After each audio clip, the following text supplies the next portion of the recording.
Youth in Alberta have an opportunity to leave a legacy in Alberta in regards to preventing youth violence. And I think that living here in Alberta, we see it all the time on the news.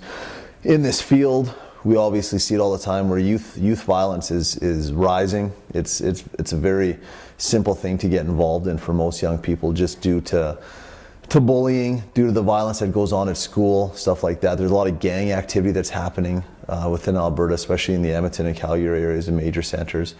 And the legacy that I think that youth can leave behind is helping other youth understand that they can prevent youth violence. And it's not a simple thing, but it's something that if they all learn new tools and learn new skills, that they could definitely be able to do.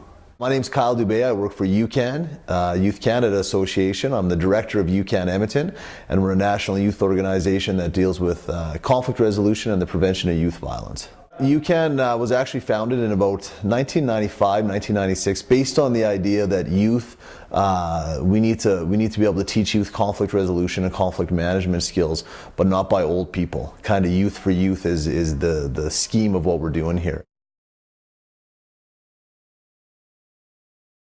Alberta's been such a boom for the last 10 years, especially last 5 years. And it's been a big thing. And I know that even working with some of the folks that I work with in Ontario, it's, well, Alberta's got all the money. And so, I mean, it's kind of this it's like a dreamland to a lot of people, I think, across the country. But it isn't that. I think that there's a lot of faulty dreams there. I think that a lot of people have moved here in the last 5 to 10 years with the expectations of we're going to go at the oil, we're going to make money, we're going to do this and that. With all the people moving into this province, there's a lot of social problems that come up with that, and youth violence is one of them. And so many of these young people that have come to our province and that have moved here, and it's home to them now, lots of them have been left behind by mom and dad because they're either working crazy hours to try to fulfill that dream, or there's a lot of family dynamics that come into play where breakdowns start to happen because maybe they are making a ton of money, and you know, different social behaviors are coming out that aren't acceptable. These youth are the ones that struggle with that. They're the ones that are left behind from mom and dad. So what tends to happen is we see a lot of these young people, they're bored, they don't know what to do. Quite often, if mom and dad aren't making money, they give them $100 and say, here you go do something on the weekend. So they're getting into trouble. They're looking for acceptance, they're looking for family somewhere, and that's where a lot of the gangs start to recruit. They know that a lot of these young people are looking for family. They're looking to be accepted in a group where everything's okay. They've got someone watching their back. They've got someone to talk to. They've got someone to hang out with. Quite often what happens though is that these younger people are brought into the gangs, and they're the ones that are expected to do all the dirty work. And they're the ones that are getting in trouble. They're the ones that are involved in the violence. And that's where we start to see them. In our programs, that's where they start to come to us, 15, 16, 17 years old. They have nowhere to turn. Mom and dad have come to the province looking to make money, but everything fell apart. The wheels fell off the bus, and now they're just kind of left alone.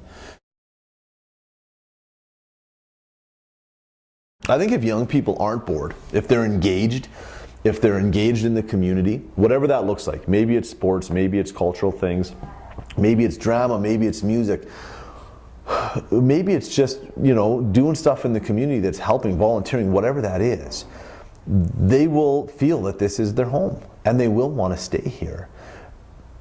It's when they get bored, when they're disengaged, whenever they're lonely, whenever they're not supported by family or by school or by different groups, that's whenever all this stuff starts to happen. So I think the biggest thing for us to do with young people is engage them, talk to them, find out what they like, find out what their interests are, find out what some of their ideas around solutions are in bringing culture into this province.